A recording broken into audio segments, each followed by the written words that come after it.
চার মাস যোগনিদ্রায় যান নারায়ণ।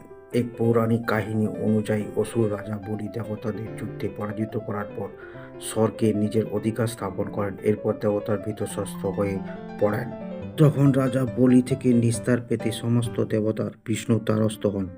দেবতাদের বলির হাত থেকে রক্ষার প্রতিশ্রুতি দিয়ে জানান যে তিনি দেবমাতা আদিত্যর গর্ভ থেকে বামন রূপে জন্মগ্রহণ করবেন।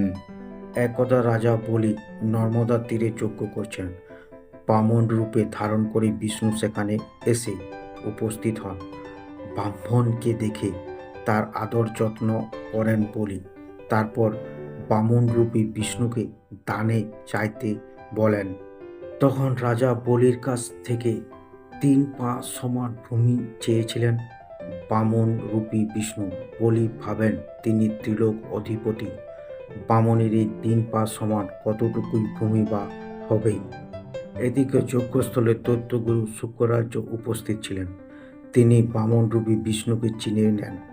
তারপর রাজা বলিকে কোনো প্রতিশ্রুতি না দেওয়ার পরামর্শ দেন, কিন্তু বলি গুরুর কথা অবহেলা করে বামনকে প্রতিশ্রুতি দিয়ে ফেলেন।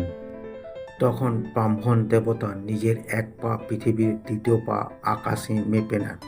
3য় পদক্ষেপ সময় বলি নিজের মাথা এগিয়ে দেন। বিষ্ণু নিজের পা বলির মাথায় রাখার সঙ্গে সঙ্গে তিনি পাতাল লোকে প্রবেশ করেন। রাজা বলির দানবীর স্বভাবে খুশি হয়ে বিষ্ণু তাকে পাতাল লোকের অধিপতি করেন। আবার বলিকে বর চাইতে বলেন।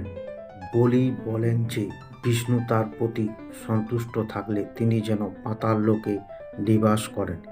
এরপর বিষ্ণু পাতাল লোকে প্রবেশ করেন। লক্ষ্মী বলিকে রক্ষাসূত্র বেঁধে বিষ্ণুকে পুনরায় বৈকুণ্ঠে ফিরিয়ে আনেন, কিন্তু বলিকে প্রতিশ্রুতি দেন যে প্রতি বছর আষাঢ় শুক্ল একাদশী থেকে 4 মাসের জন্য পাতালে বিশ্রাম করতে আসবেন তিনি। অপর এক কাহিনী অনুযায়ী একদা নারায়ণ শঙ্খচূড় নামক অসুরের সঙ্গে ভয়ঙ্কর যুদ্ধ করে তাকে পরাজিত করেন, কিন্তু যুদ্ধ শেষে ক্লান্ত হয়ে পড়েন তিনি। তখন দেবতারা আষাঢ় শুক্ল একাদশীতে নারায়ণের পুজো করে তাকে বিশ্রাম এবং সৃষ্টি সঞ্চালনের দায়িত্ব শিবকে সঁপে দেওয়ার আবেদন করেন। দেবতাদের আবেদন অনুযায়ী বিষ্ণু 4 প্রহরের জন্য বিশ্রামে যান। ইতিমধ্যে মর্তে 4 মাস অতিক্রম হয়।